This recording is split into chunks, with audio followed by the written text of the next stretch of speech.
Olá, meus caros alunos, voltamos com a aula antihipertensivos e diuréticos. Vimos a primeira parte, falamos sobre os mecanismos fisiológicos e bioquímicos do controle da pressão arterial. Agora vamos entrar nas classes de antihipertensivos, nas classes de fármacos que vão controlar a pressão arterial. Então nós temos alguns fármacos que fazem isso por mecanismos diferentes. Nós temos os agentes simpaticolíticos, os vasodilatadores, os inibidores da enzima conversora de angiotensina, os antagonistas do receptor da angiotensina 2, os diuréticos e os bloqueadores dos canais de cálcio. Nessa segunda parte, nós veremos os agentes simpaticolíticos. Os agentes simpaticolíticos, ou seja, os agentes que vão reduzir o nível simpático. Nós vimos naquela primeira parte que o sistema nervoso simpático ele promove um aumento da pressão arterial. Então, fármacos que consigam reduzir o tônus simpático poderão, portanto, diminuir a pressão arterial também. Nós temos três grupos de fármacos que fazem a redução do tônus simpático. Os agentes de ação central, como alfa-metildopa, clonidina, guanabenzo, moxonidina e rilmenidina.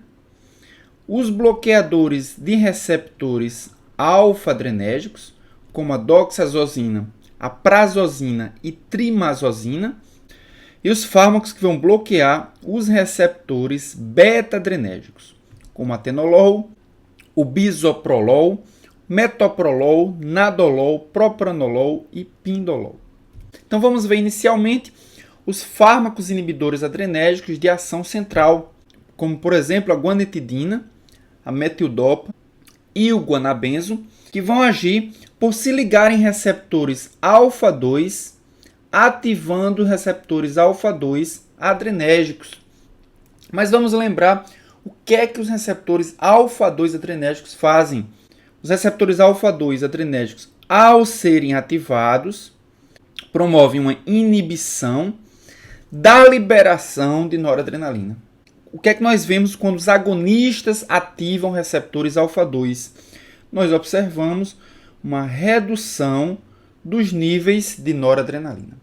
Então, a noradrenalina vai reduzir na fenda sináptica, consequentemente, ela diminui a propagação do impulso nervoso nas vias adrenérgicas centrais. Então, quais são os efeitos dos fármacos que são agonistas alfa-2, ou seja, que são antihipertensivos de ação central?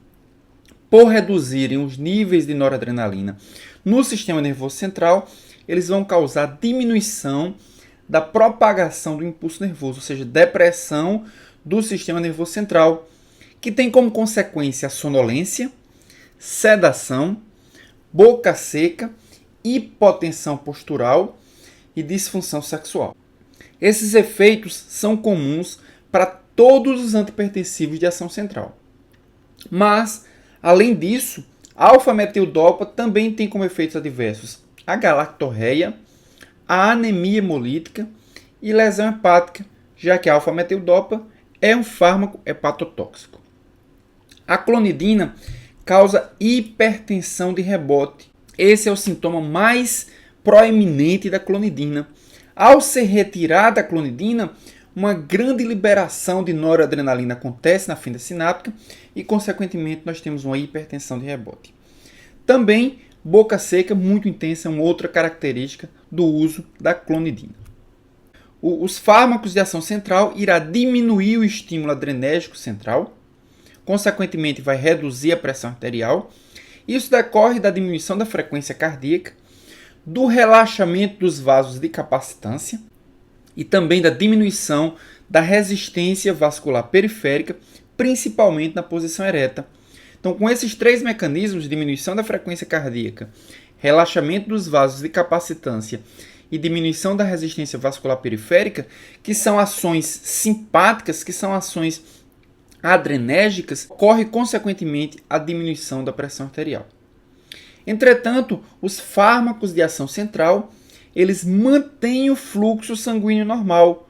Portanto, são fármacos ideais para serem usados em pacientes que apresentam insuficiência renal. Também produzem retenção de sódio e retenção de água. Por isso é muito comum utilizar os antipertensivos de ação central com diurético, para que não haja nem retenção de sódio e nem retenção de água. Os antipertensivos de segunda geração, ou seja, aqueles antipertensivos que agem no sistema nervoso central, mas que são mais recentes, é a moxonidina e a hilmenidina. Eles são modificações estruturais da clonidina e eles apresentam como vantagens em relação à clonidina, eles produzem menos efeitos sedativos e também apresentam uma menor afinidade por receptores alfa-2.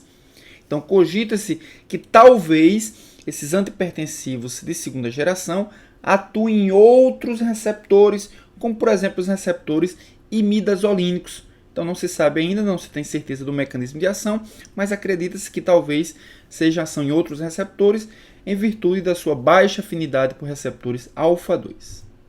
Agora falaremos sobre os antagonistas alfa-adrenérgicos seletivos.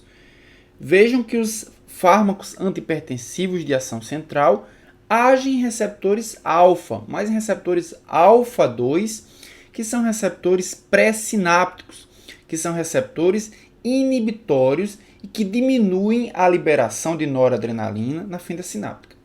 Os antagonistas alfa-adrenérgicos seletivos irão bloquear seletivamente os receptores alfa-1. E onde nós encontramos receptores alfa-1?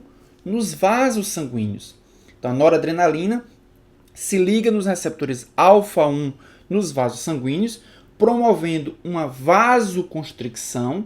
Isso aumenta a resistência vascular periférica. Com os antagonistas se ligando nos receptores alfa-1, impedindo que a noradrenalina se ligue nesses receptores, nós não temos vasoconstricção, consequentemente não temos resistência vascular periférica. Por esse mecanismo, nós diminuiremos a pressão arterial. Então, prazosina, terazosina e doxazosina são fármacos que se ligam a receptores alfa-1, bloqueando esses receptores, como nós podemos visualizar aqui. Se esses receptores estiverem ocupados com um desses fármacos, nós teremos a inibição da vasoconstricção, consequentemente a diminuição da resistência vascular periférica. Quais são os principais efeitos colaterais dos antagonistas alfa-adrenérgicos? Eles produzem, principalmente na primeira dose, uma hipotensão muito intensa. Então, efeito de primeira dose é hipotensão postural, a queda da pressão muito intensa. Em virtude da queda da pressão, há uma taquicardia reflexa, ou seja, o coração começa a bombear sangue mais fortemente na tentativa de aumentar a pressão arterial. Também ocorre retenção de líquido, consequentemente aumento da volemia.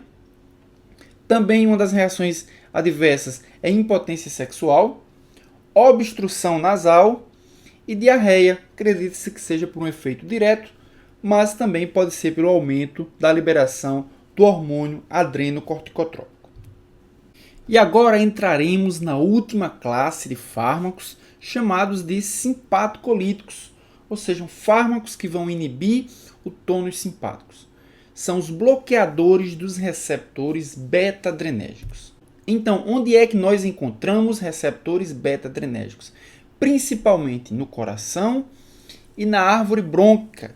No coração nós temos receptores do tipo beta-1, na árvore brônquica nós temos receptores do tipo beta-2. Os beta-bloqueadores seletivos para beta-1 são os principais fármacos utilizados como antihipertensivos. Então, como é que eles agem? Eles vão bloquear receptores beta-1 no coração, consequentemente eles diminuirão a frequência cardíaca, diminuirão também a força de contração do coração, e isso tudo resulta no débito cardíaco. Então eles também diminuirão o débito cardíaco.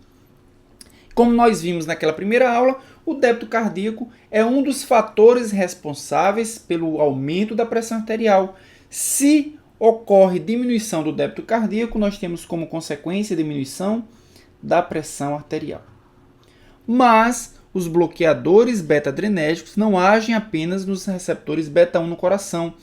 Eles também promovem a diminuição de renina. A renina é uma enzima produzida pelo rim e a renina é responsável por transformar angiotensina 1 em angiotensina 2. Com a diminuição de renina, nós temos diminuição também da angiotensina 2. E a angiotensina 2 tem dois mecanismos responsáveis pelo controle da pressão arterial.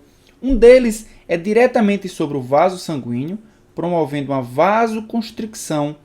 Se a angiotensina 2 está reduzida, nós temos uma menor vasoconstricção. Sem vasoconstricção, nós não temos o aumento da resistência vascular periférica, que é o outro fator responsável pelo aumento da pressão. Se há diminuição da resistência vascular periférica, nós temos a diminuição da pressão arterial também.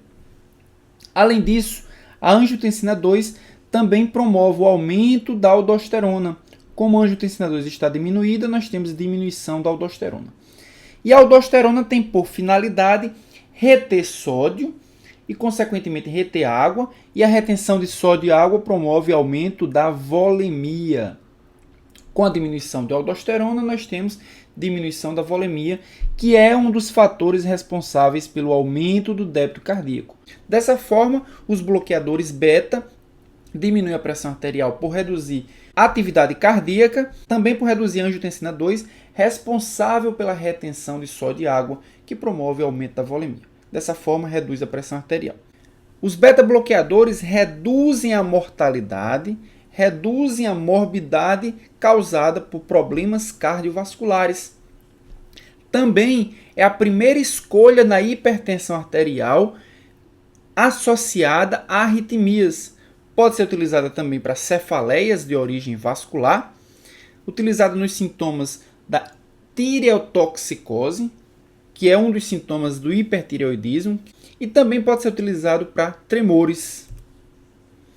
Os principais efeitos adversos dos bloqueadores beta é depressão, insônia, astenia, disfunção sexual, bradicardia, já que ele vai bloquear a atividade cardíaca, vasoconstricção periférica, já que receptores beta também existem nos vasos sanguíneos, broncoespasmo. Para os beta-bloqueadores não seletivos, eles podem bloquear também receptores beta na árvore brônquica, intolerância à glicose, hipertrigliceridemia, diminuição do colesterol bom, diminuição do HDL, e a suspensão brusca pode levar a uma hiperreatividade simpática, ou seja, o aumento da atividade simpática e, consequentemente, a uma isquemia miocárdica. Com o uso crônico dos beta-bloqueadores, há aumento da densidade de receptores beta. Há um upregulation dos receptores beta, ou seja, um aumento da expressão dessa proteína, principalmente no coração. Com a retirada abrupta, nós temos muitos receptores, poucos deles bloqueados. O aumento da noradrenalina promoverá, portanto, um aumento da atividade cardíaca.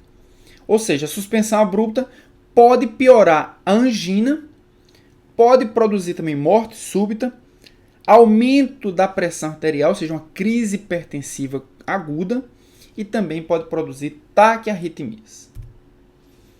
Então, chegamos ao final da segunda parte da aula antihipertensivos e diuréticos.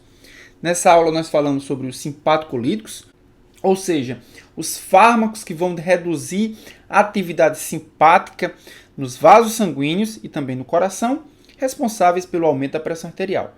Os simpaticolíticos vão reduzir a atividade simpática, consequentemente vão reduzir a pressão arterial. Na terceira parte dessa aula falaremos sobre os vasodilatadores, ou seja, os fármacos que vão agir diretamente sobre os vasos, promovendo uma vasodilatação. Eles não bloquearão a atividade simpática, eles promoverão uma vasodilatação mesmo com o sistema simpático funcionando normalmente. Então não percam a terceira parte, vasodilatadores. Até lá!